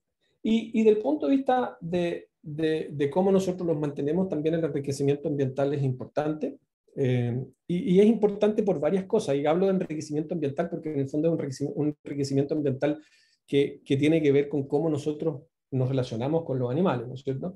Y lo más interesante de esto es que si ustedes ven en los siguientes gráficos, ¿por qué el enriquecimiento es tan importante? Si ustedes ven qué es lo que hace un caballo en vida libre, básicamente. El 60% del tiempo el caballo come, el 20% del caballo está parado, el 10% del caballo está echado, y el 10% del tiempo hace otras actividades. producto de la utilización y de la relación que nosotros como animales humanos tenemos con los equipos, nosotros hemos ido modificando esas conductas. Y si ustedes ven, en general nosotros encontramos caballos que están estabulados individualmente, ojalá y en algunos casos sin contacto visual y con heno racionado, o sea, que los animales comen una o dos veces al día solamente, ¿ya? Y vean lo que ustedes hacen esos caballos como distribución del tiempo. Este es un trabajo clásico del año 84. El 65% del tiempo están parados, el 15% del tiempo están echados, el 5% del tiempo están haciendo algunas cosas y solamente el 15% del tiempo están alimentándose. Entonces, efectivamente, si ustedes ven, hemos modificado la conducta natural de los caballos producto de nuestra conveniencia, ¿ya? Y efectivamente hay puntos de interacción intermedia donde nosotros podemos modificar esto tratando de asociar o de distribuir un poco más naturalmente, ¿no es cierto?, esos tiempos. Y ahí es donde vienen los cambios que nosotros tenemos que hacer, como los de enriquecimiento ambiental, dejar que los caballos tengan contacto entre ellos, ¿no es cierto?, mantener fibra permanentemente para que los animales puedan comer rutinariamente, el acceso al agua. Efectivamente, hay muchas cosas que hacer desde el punto de vista del enriquecimiento ambiental, hay estructuras que uno puede poner dentro de las pesebreras para que los animales, ¿no es cierto?, tengan que interactuar necesariamente y ir destinando su tiempo más parecido a lo que es un animal en su conducta natural. Ahora, ¿cómo evaluamos el bienestar de los equidos? Bueno, hay varias formas, al igual que las vacas, efectivamente hay protocolos definidos, y esos protocolos hoy día también están definidos en base a estos 5 dominios, ¿ya? Y yo les voy a mostrar algunos nomás, probablemente algunos de los más relevantes, que son, por ejemplo, el AWIN, ¿no es cierto?, que es un consorcio internacional, ¿no es cierto?, que es el Animal Welfare Indicators, que tiene para diversas especies, probablemente muchos de ustedes lo conocen, tiene para diferentes especies, pero efectivamente tiene para los caballos, y algunas de las cosas que vimos, ¿no es cierto?, en lo que mencionábamos en la charla, en la presentación de Sol, también se presentan aquí, ¿no es cierto? Ustedes ven aquí están los dominios, y los criterios de bienestar específicos de cada una de las cosas que uno debiera evaluar, ¿no es cierto?, y cuáles son los indicadores específicos de cada una de ellas. No voy a entrar en tanto detalle, solamente se los quiero mencionar porque ya estoy un poquito justo sobre el tiempo. Ahora, ¿qué otra característica tiene el AWIN? El AWIN tiene dos versiones. Tiene una versión rápida, por decirlo, de un análisis rápido, y tiene una versión un poquito más completa, que requiere el manejo del animal, incluida la sacada por alguien, ¿no es cierto?, de la salida de la pesebrera en el caso de que un animal esté en pesebrera. Esta es la versión extendida, ¿no es cierto?, y evalúa, ¿no es cierto?, cosas desde fuera, o sea, una cosa que ustedes tienen que mirar desde fuera de la pesebrera, entrar a la pesebrera sin sacar al animal, y finalmente sacar al animal y revisar algunas otras cosas como, ¿no es cierto?, principalmente cuando hay manejar el animal, cojera, presentación de cojera, signos de lesiones, signos de alteraciones locomotor, o signos de lesiones en el abdomen producto de la utilización, por ejemplo, de espuela, o lesiones en las comisuras labiales producto de la utilización de freno, excesivo, ¿no es cierto?, por supuesto, o forzado. Y dentro, ¿no es cierto?, la condición corporal es súper importante, el tipo o la calidad del pelaje, un montón de cosas que uno tiene que ir evaluando. Así que efectivamente el AWIN es muy interesante en eso. Como les digo, tiene una versión rápida que requiere, evita esta parte, ¿no es cierto?, y se queda solamente con la de arriba, y ustedes van a un puntaje total, y dependiendo del puntaje total ustedes van evaluando. Algunas de las cosas relevantes que evalúa, por ejemplo, es la escala de Grimas, que es súper interesante hoy día, ¿no es cierto?, desde el punto de vista para evaluar las condiciones dolorosas. Yo se las menciono, esta la evaluó, es relativamente vieja, ¿no es cierto?, del 2014, por Dalla Costa, y ustedes pueden evaluar el grado de dolor que pueda estar sintiendo un animal utilizando estas escalas de Grimas, que están ampliamente difundidas y ampliamente desarrolladas en un montón de especies. Yo les muestro, ¿no es cierto?, las cosas que ustedes debieran evaluar. La posición de las orejas, el grado de contracción o de tensión orbital o periorbital, ¿no es cierto?, la tensión sobre el área de los ojos, la tensión en los músculos masséteros, la apertura o el cierre de los hollares, o el grado de cierre de los hollares, ¿no es cierto?, y la tensión también en el morro y en la cercanía de la boca. Son muy parecidas en las escalas de Grimmans en muchas especies en relación a las cosas que evalúan, y están altamente estandarizadas con un alto grado de sensibilidad y de especificidad en poder identificar el cuadro doloroso. Nosotros lo utilizamos rutinariamente, ustedes ven aquí, ¿no es cierto?, animales evidentemente, ¿no es cierto?, con cierto cuadro doloroso, yeguas de cría en condiciones de vida libre, ¿no es cierto? Este era un caso súper interesante, una yegua de cría de vida libre que nos acercamos, vimos su expresión facial y nos dimos cuenta de que algo le pasaba a esta yegua, y cuando nos acercamos, no sé si se va a ver el video, pero cuando nos acercamos nos dimos cuenta que era una yegua que tenía efectivamente un grado de, bueno, ustedes la van a ver aquí, ¿no es cierto? Había conductas anómalas, y cuando caminaba, camina, se escuchó mi voz, perdón. Se dan cuenta que tiene una cojera bastante evidente del miembro anterior izquierdo, que efectivamente probablemente un cuadro degenerativo asociado a la edad, que efectivamente estaba haciendo que estos cambios de expresión facial fueran lo suficientemente evidentes y reconocibles. Así que efectivamente una de las cosas que evalúa el Awin, probablemente la primera dentro de la evaluación del Awin, tiene que ver con la expresión facial o la escala de Willis. Algo que es muy relevante y que además a ustedes les permite ir refinando sus procedimientos en el caso de tener que realizar algún tipo de procedimiento de investigación en un animal. ¿Ya? Algunas cosas importantes: la condición corporal, sin lugar a dudas, es algo muy, muy importante que evalúa el dominio, ¿no es cierto?, de la nutrición.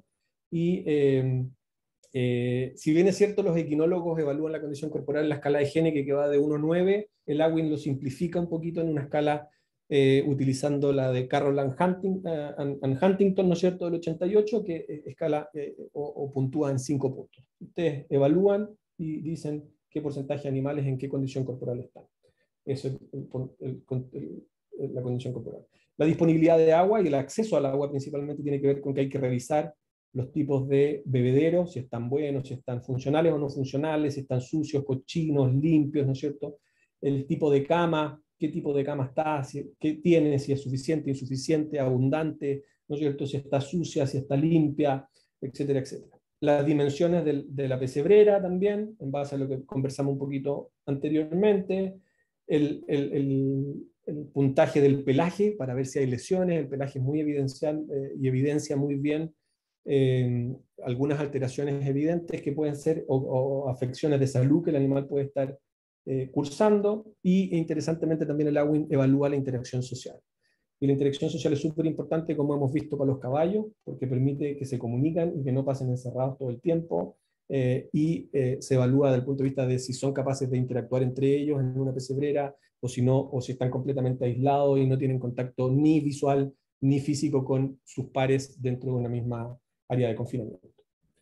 Y también hay otro protocolo que se los menciono, ¿no es cierto?, que es el de la Universidad Wageningen, que habla un poquito más del welfare quality que hemos visto, una adaptación de welfare quality, donde tiene efectivamente los mismos dominios, ¿no es cierto?, salud, nutrición, ambiente y conducta, y le da puntaje a cada uno de ellos. Ustedes pueden elegir el que quieran, lo importante es que los utilicen, los evalúen rutinariamente los caballos que ustedes van a criar, utilizar, regalonear, y cualquier interacción que ustedes como seres conscientes y éticamente responsables vayan a realizar con una especie tan maravillosa como son los equidos en cualquiera de sus versiones. Así que estoy justo en el tiempo, así que los dejo hasta.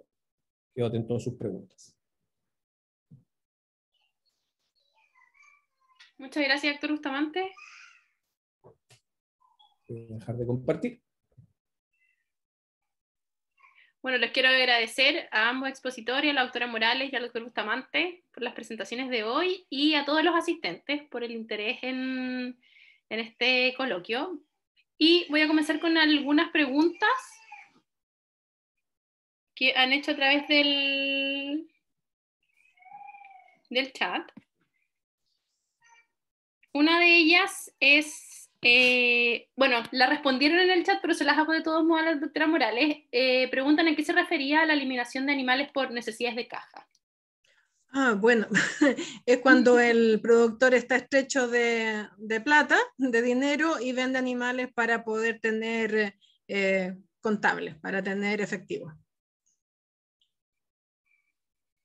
Bueno, otra pregunta es, preguntan si el tema de la eliminación por cojeras también se puede deber al clima, que hacia el sur hay más pastoría, hay más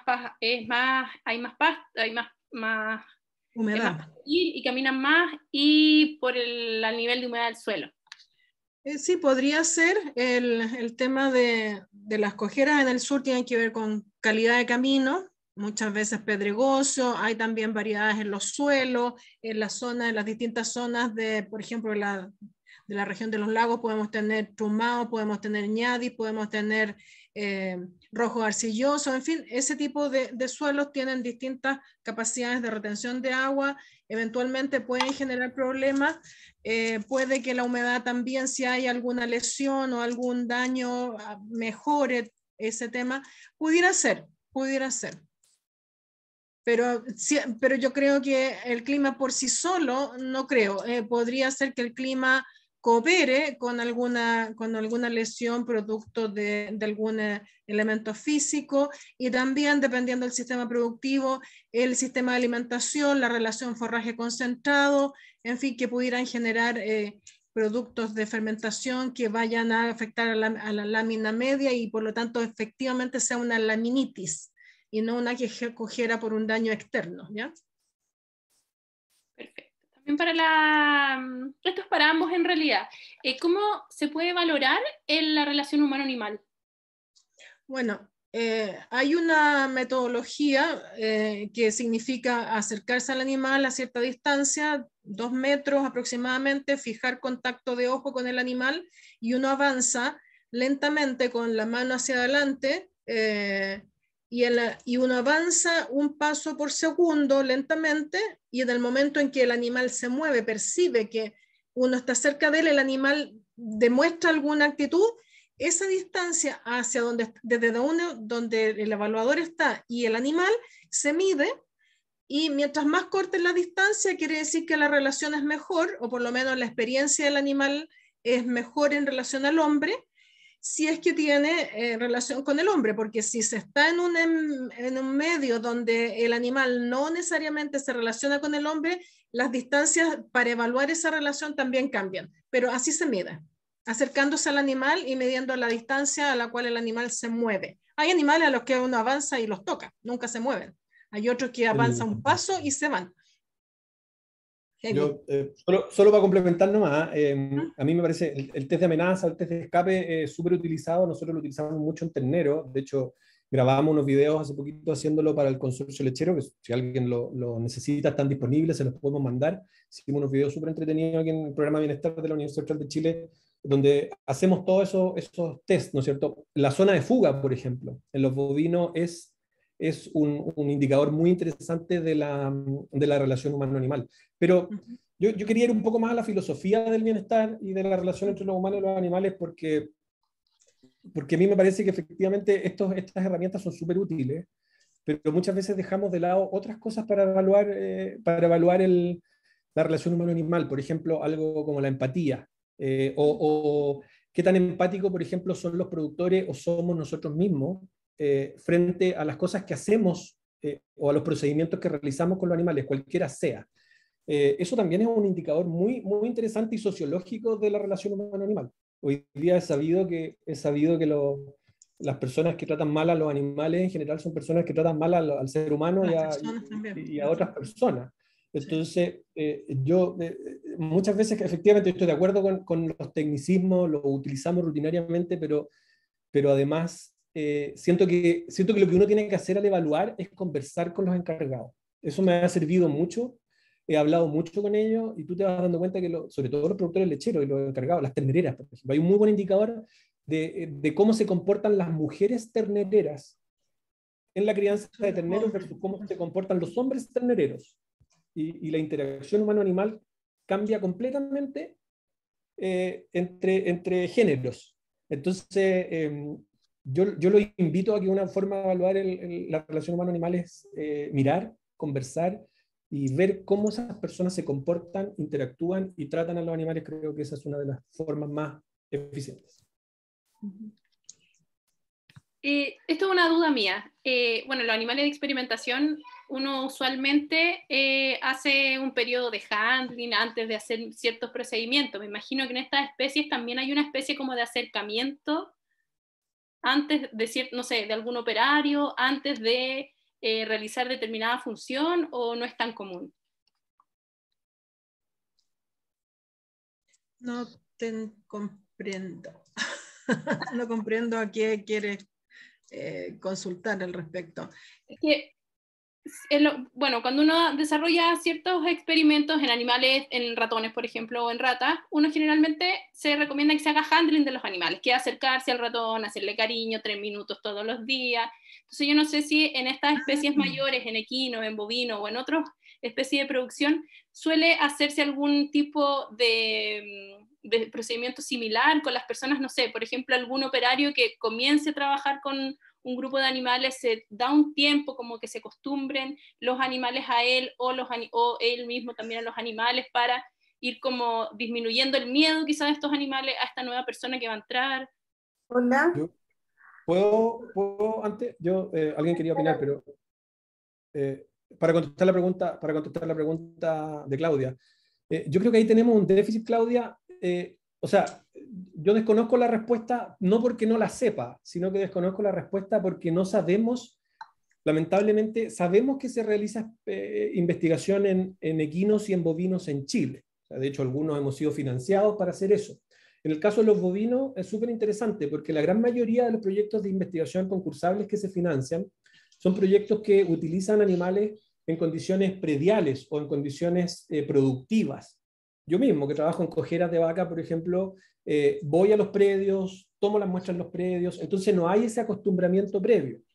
Sí, te puedo decir que en equinos sí. Por ejemplo, nosotros aquí trabajamos, tenemos un investigador que trabaja, o un grupo de investigación dentro del programa de equinos que trabaja, ¿no es cierto?, en obstrucción recurrente de la vía aérea, y ahí se hace y se toman muestras, por ejemplo, de procedimientos no invasivos, se toman muestras de repente de líquido, de lavados bronquiolarios para hacer, que es un procedimiento diagnóstico rutinario que se utiliza y se realiza a todos los caballos del mundo en todas partes, y esos caballos efectivamente tú puedes hacerle un handling desde el momento en que tienen que entrar al brete para manejarlos, ¿no es cierto? Se acostumbran al brete, efectivamente son caballos que son mucho más fáciles de manejar. En esos casos sí. En bovino yo diría que es más difícil porque efectivamente tenemos pocos experimentos. Donde sí hay evidencia en algunos países desarrollados, como por ejemplo Canadá, el grupo de British Columbia, por ejemplo, hace muchos estudios con condicionamiento previo en terneros, por ejemplo. Incluso hacen estudios de preferencia, donde los terneros son capaces de elegir una opción versus otra, dependiendo, ¿no es cierto?, grupo de Nina von Kaiserly con Dan Wari. Entonces, ellos hacen mucho acondicionamiento, handling y todo ese tipo de cosas antes. Lamentablemente, nosotros en Chile no tenemos tantos datos, no porque no lo sepa, yo sé que se hacen en algunos casos, sino que porque no existe el registro duro, esperemos tenerlo pronto. Bueno, mi experiencia al menos manejando animales de experimentación en bovinos con ovinos, todos tienen algún tipo de aclimatación a la unidad, a la metodología, al uso de un arnés, al uso de una jaula donde hay eventualmente una restricción de movimiento. Y en algunos otros lugares donde hay rebaños experimentales propiamente tales, los animales ya están acostumbrados a manipulación, a toma de muestras de sangre, a toma de muestras de fecas, en fin. Así que desde ese punto de vista sí, es cierto, mucha de la investigación en animales mayores se hace a nivel predial, pero también se hace a nivel de instituciones de investigación como las universidades, donde sí los animales necesitan un periodo de acostumbramiento, de adaptación al manejo, a lo que se va a hacer con ellos, y también periodo de adaptación a los alimentos, a las dietas o a los tratamientos a los cuales se van a someter. Es necesario ese periodo de adaptación. Marcela, la única persona que le damos es por chat, pero Marcela, danos tu pregunta o tu...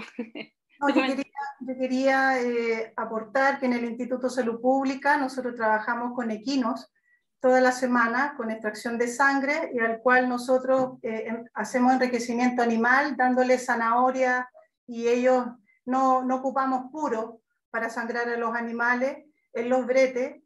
Por lo tanto, ese es y con mucho cariño, entonces ya los animales se van solitos a las mangas y los sangramos vía yugular, y a los bovinos también a base de esa relación que se habló aquí los dos doctores, ¿no es cierto?, la relación humano con animal, también se hace. Por lo tanto, a nivel país también se hace esta relación tan cercana de bienestar animal.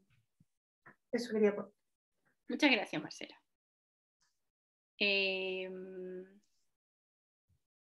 Bueno, hay más preguntas.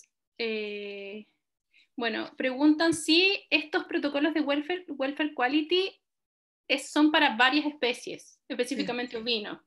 Sí, mira, Welfare Quality fue un proyecto que se desarrolló en la Unión Europea y que incorporó a universidades y centros de investigación de toda Europa, al cual también se adhirieron universidades de México, de Uruguay, de Brasil y de Chile, y que con grupos multidisciplinarios se desarrollaron entonces los protocolos para bovinos de carne, de leche, para aves de postura, para aves broiler, para cerdos.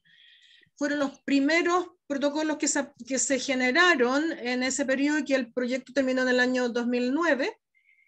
Con posterioridad el proyecto ha seguido funcionando con las distintas instituciones como socias, por así decirlo, del proyecto, hasta que recientemente se traspasó el proyecto para que una institución que es el IRTA en España, el Instituto de Investigación, sea quien lo administre y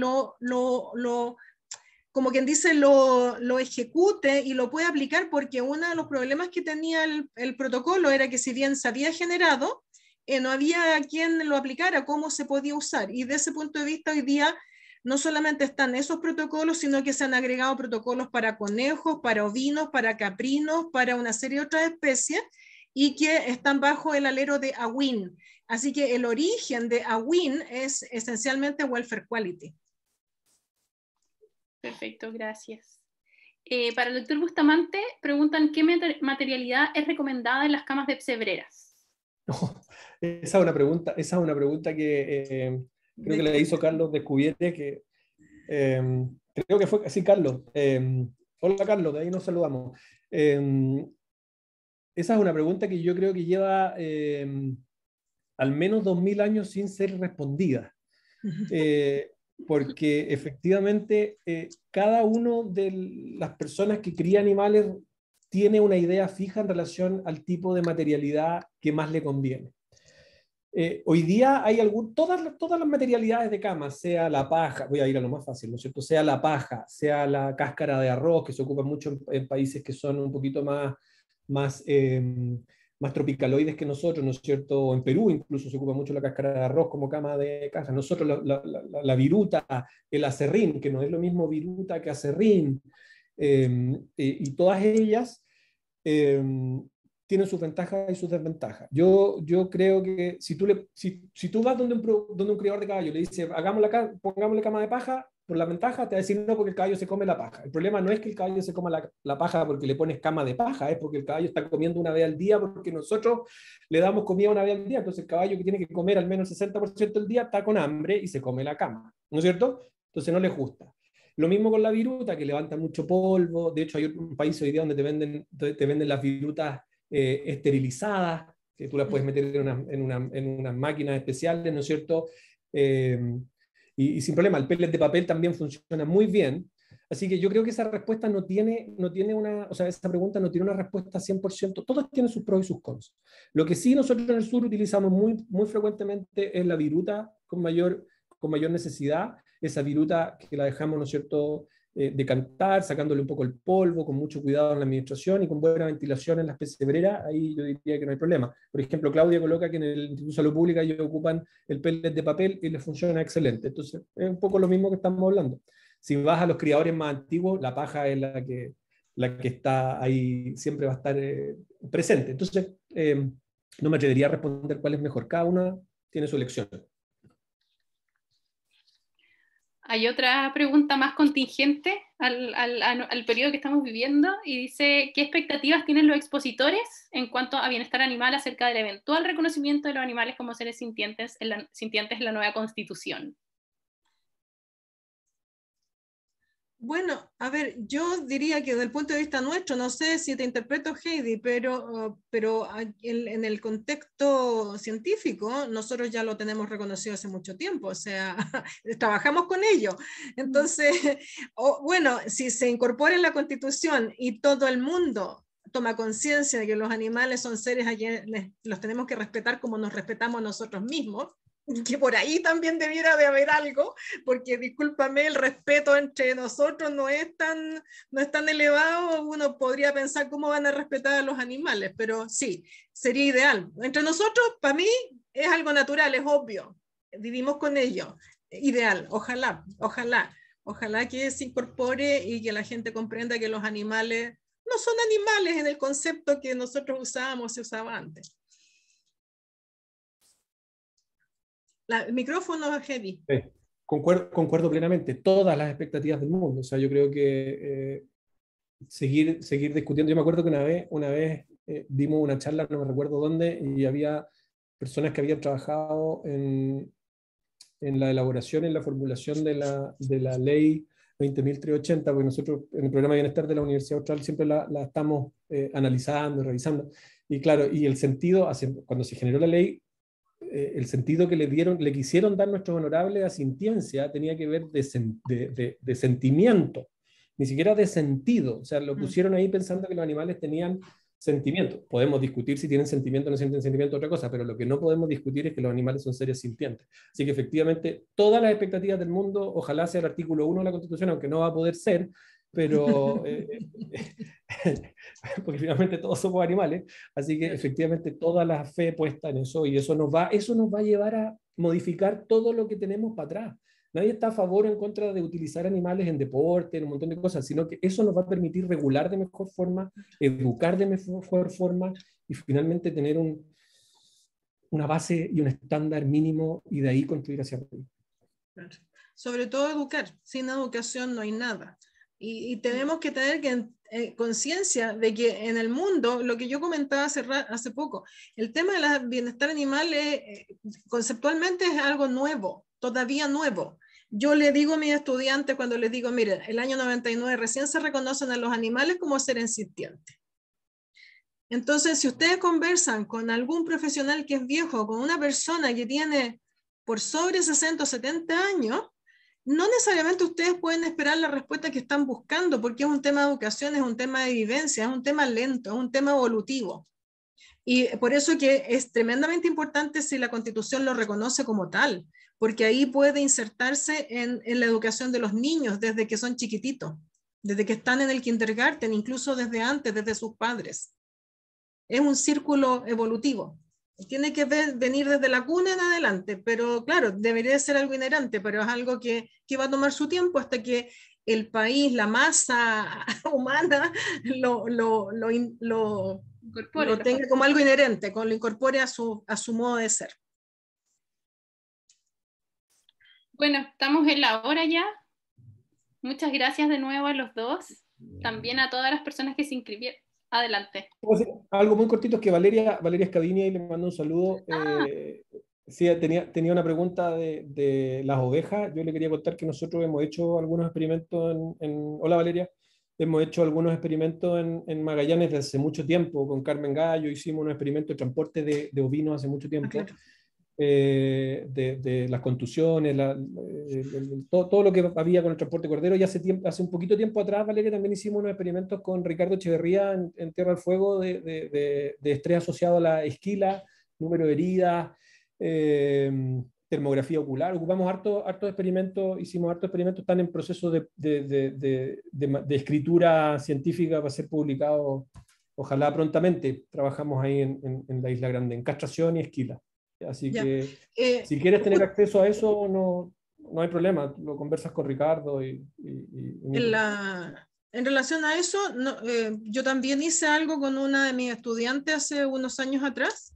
Se me olvidó el nombre en este momento de la chica. Ella quería hacer algo en ovinos y al final hicimos, tomando un poco el referente del Welfare Quality, haciendo una adaptación chilense del mismo, hicimos evaluación de esquila. Y la memoria está publicada. Bárbara Domínguez es el nombre del estudiante. Se puede revisar el documento, está disponible en la biblioteca de la Facultad de Ciencias Veterinarias y Pecuarias de la Universidad de Chile. Y si lo mismo, ahí Hedy puso su correo electrónico, mi correo electrónico es morales@chile.cl si alguien tiene alguna consulta o requiere algún material o alguna orientación de los temas que hemos tratado. Sí, eso estaban preguntando. Y bueno. Me preguntaron, perdón, para no saltarme nada, me preguntaron por los mala videos. moderadora he sido. No, perdón. Es que me preguntaron por los videos de los protocolos que grabamos del consorcio lechero, estaban disponibles en la página bienestaranimal.cl, que es la página del programa de Bienestar Animal de la Universidad Austral, en material de difusión, predios de leche, ahí están los videos, ahí les puse el link, los pueden bajar. Muchas gracias. Bueno, ahí están, el doctor Bustamante y la doctora Morales compartieron sus correos. De todos modos, si alguno tiene dudas o no alcanza a escribirlo, puede escribir de nuevo al correo de coordinador.sico@uchile.cl y yo les hago llegar sus preguntas a los doctores. Ok, gracias a todos. Gracias por el espacio. Que tengan una buena tarde. Gracias, Claudia. Gracias, Emilio. Gracias por la invitación. Gracias, Emilio. Gracias, Claudia. Gracias a ustedes. Sol. Nos vemos. Gracias. Un gusto verte, Edith. Chao. Chao. Saludos. Doctora Cariño, tanto tiempo. Sí, pues. ¿Cómo ¿Cómo está? Un beso para